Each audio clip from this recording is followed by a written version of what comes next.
Bonsoir Jean-Claude Mailly, Bonsoir. merci d'être notre invité. Vous êtes le secrétaire général de Force ouvrière. Un mot d'abord sur l'évacuation de la zone des zadistes de Notre-Dame-des-Landes, les plus radicaux qui doivent être expulsés par les forces de l'ordre. On a à peu près le point ce soir, c'est-à-dire 13 squats qui ont été démantelés, cette interpellation.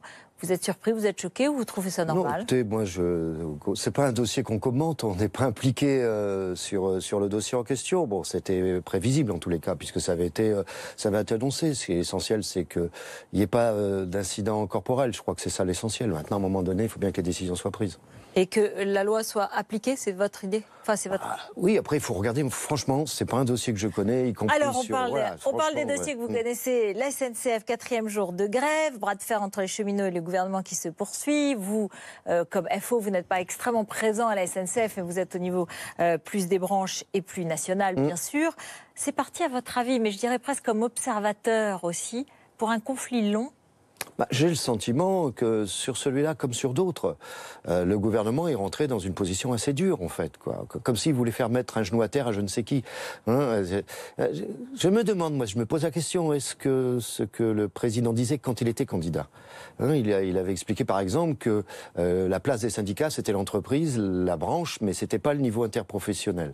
Est-ce que c'est ça qui, d'une manière ou d'une autre... C'est-à-dire le niveau national, c'est-à-dire votre niveau des centrales syndicales. Les confédérations, ce qu'on appelle, ça vaut pour les syndicats comme pour le patronat.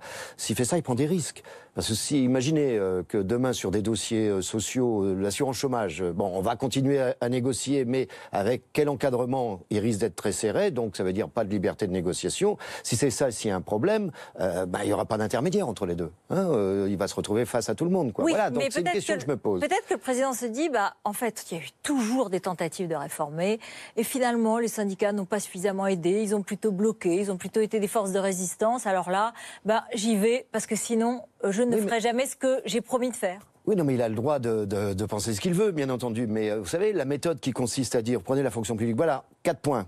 Voilà, ça se discute pas. Maintenant, on va essayer de discuter le contenu. La SNCF, 4 points, etc. Je crois que c'est cette méthode-là. On peut pas fermer les discussions avant qu'elles aient démarré. Je pense qu'un peu plus de souplesse, un peu plus de temps, parfois, c'est nécessaire. On ne parle plus trop pour le moment des fonctionnaires, mais tout le monde attend un rapport qui doit sortir vers la mi-avril, je pense, qui s'appelle CAP 2022. Quelles vont être les missions du service public demain? Ce qui s'est fait en catimini, encore une fois, comme du temps de la révision générale des politiques publiques. Donc, tout ça, il y a les EHPAD, il y a les hôpitaux, il y a beaucoup de problèmes, y compris parce que des dossiers ont été mis rapidement sur la table. Enfin, moi, je dis souvent, ma grand-mère disait, vite et bien, c'est l'affaire de deux. Donc, voilà. Et donc, il y a des tensions. Le climat est en train de changer. Vous n'avez pas l'impression que vous êtes deux, là? Vous vous dites quoi? Le président ou l'exécutif méprise, j'ai vu ce terme dans un certain nombre de papiers aujourd'hui, méprise les syndicats? Non, mépris, il y a une connotation, c'est pas ça, mais veut, en tous les cas, imposer ses vues, y compris s'il doit pas discuter, quoi. Voilà. Donc, ça veut dire qu'à partir de là, il y a une espèce de bras de fer qui se met en place. Mais voilà. peut-être qu'ils sont pas suffisamment représentatifs, peut-être que la demande des Français, elle est de ne pas passer par des organisations telles qu'elles existaient jusqu'à présent. C'est des questions que vous posez comme syndicat? Non, parce que vous savez, à chaque fois que les niveaux confédéral, national étaient remis en cause, ça a toujours été quand des gouvernements, à l'étranger y compris, menaient des politiques très libérales. Et moi, j'ai toujours considéré que quand on fait du libéralisme au sens économique du terme, ça se termine souvent avec de l'autoritarisme social. Et ça, c'est un très mauvais cocktail. Libéralisme économique, autoritarisme social, voire étatisme. Moi, je suis pas un étatiste, tout dope. C'est pas à l'État de tout régler. Il y a des choses qui se négocient, il y a des choses qui relèvent pas de l'État, etc. Donc, on est dans ce cocktail un peu actuellement. On va voir, puisqu'il va s'exprimer à 2 reprises. Ah, justement. À 2 reprises, s'il est sur cette ligne ou pas. Justement, vous avez dit quand l'herbe est trop sèche, n'importe quelle étincelle peut mettre le feu. Ça veut dire que ça peut s'embraser, vraiment? Ou alors que, dans le fond, on voit un certain nombre de mécontentements un peu segmentés selon les sujets, mais qui, finalement, aujourd'hui, ne se coagulent pas. Oui, non, mais ce n'est pas, j'ai toujours dit, ce n'est pas, ça c'est mon expérience, ce n'est pas parce que vous avez toute une série de conflits, de tensions dans un secteur que tout ça va coaguler. C'est loin d'être automatique. Par contre, quand vous avez des conflits comme ça, là, je dis l'herbe est en train de sécher, ça veut dire que le climat est en train de changer. Et à ce moment-là, c'est un événement qui n'est pas prévu. que personne n'a anticipé.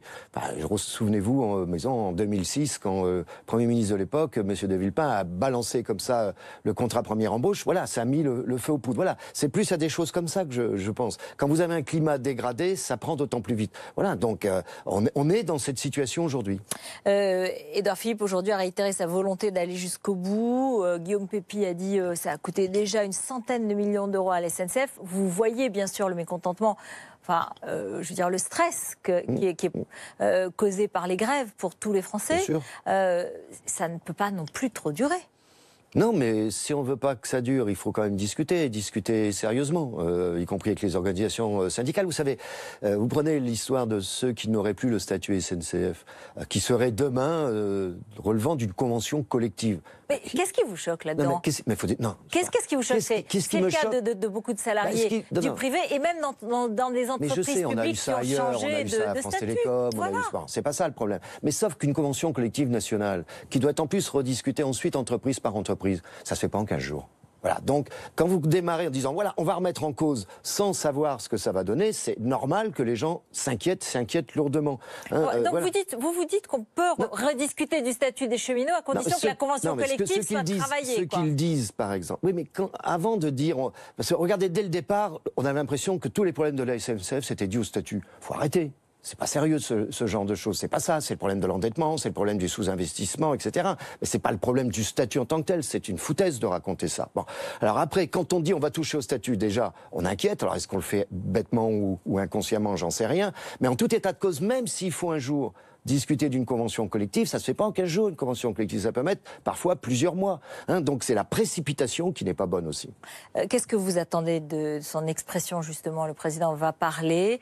Vous avez envie d'entendre quel mot, je dirais? D'entendre qu'il y a une vraie volonté de discussion, de dialogue, qui n'est pas dans une situation de passage en force.